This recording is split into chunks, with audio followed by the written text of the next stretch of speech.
The standard this year is wonderful. I mean, it's always wonderful, but it's possibly even better this year because we had more works entered than ever before, 1,400, and of that huge submission, just under 400 have gone on display.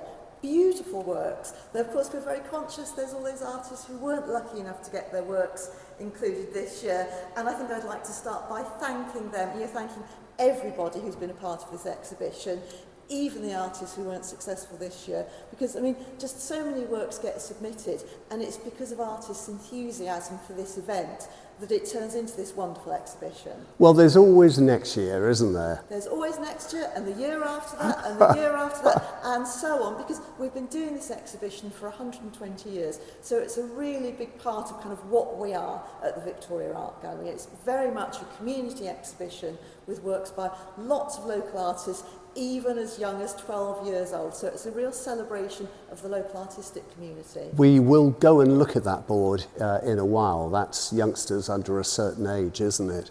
Are you amazed at the number of people who have entered this year? I mean, does it say something of the level of creativity in Bath? Yeah, I mean, I think it's just wonderful, and yes, we're very grateful that artists have such enthusiasm for the Victoria Art Gallery, and we really value what they do for us in bringing so many wonderful works of art here.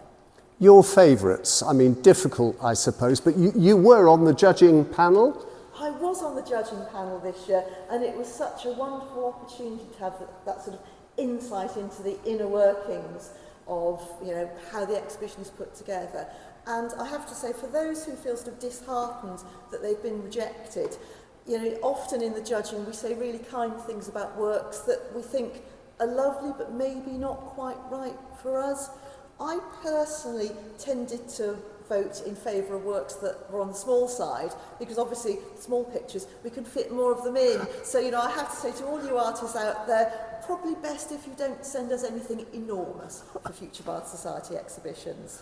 Well, that is the other thing about this exhibition, forgive me, sort of turning away from you, is that we have a real sort of old-fashioned academy hanging, and that every single wall is covered in art.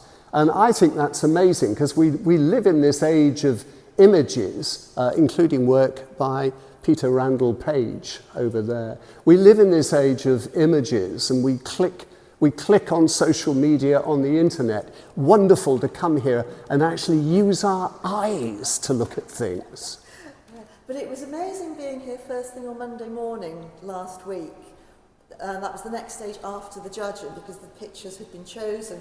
They were all stacked against the walls with their backs kind of, facing outwards. So there were literally hundreds of frames. And I looked at the gallery and I thought, how on earth can we turn this into an exhibition? But we did, and it was amazing. It was so much fun to be involved in the hanging last week. Well, now I'd love to practice the gimbal by getting you to take me around a little bit to look at a few things that maybe caught your eye.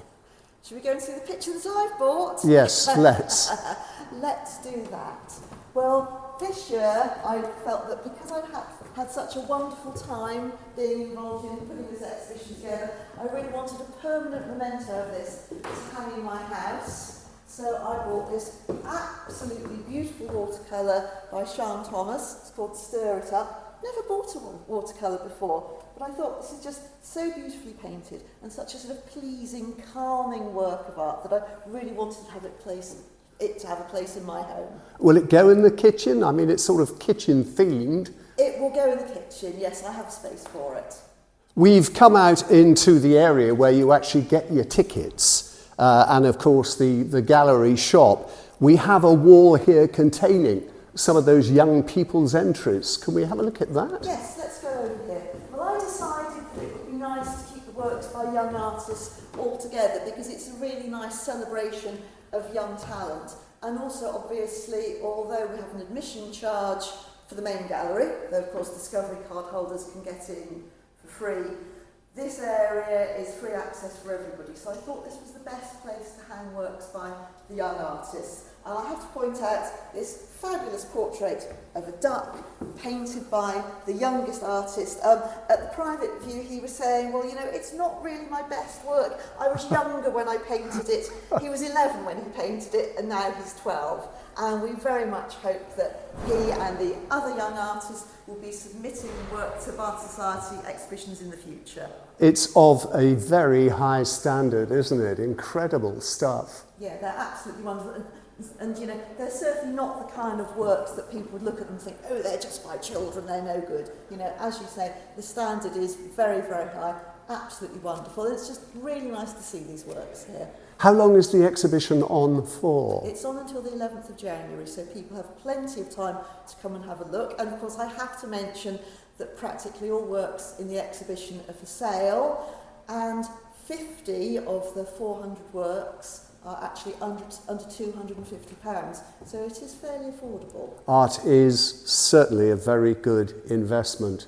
Now, while I'm here, I've got to mention what's going on outside the building. All the scaffolding. Now, I think people generally know that the scaffolding went up because the roof and the skylights had to be inspected. The good news was the roof timbers were okay. The skylights have been sorted. But we've got to do something with the roof slates. Yes, because of course, inevitably, like all building projects, once you get started, you find new things. And yes, although there was good news on the roof timbers, once they managed to get up on the roof, thanks to the scaffolding being in position, they discovered that the roof slates need some work done.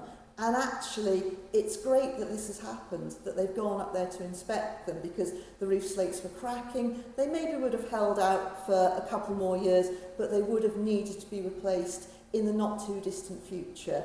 So obviously, with the scaffolding up, they can get started on that work. Right now, the scaffolders are finishing putting a sort of tin roof over the building, so the work can go ahead safely through the autumn and winter. And if we get a wet winter, they'll be blessing the fact that there is a roof above them. It's pretty wet out there at the moment.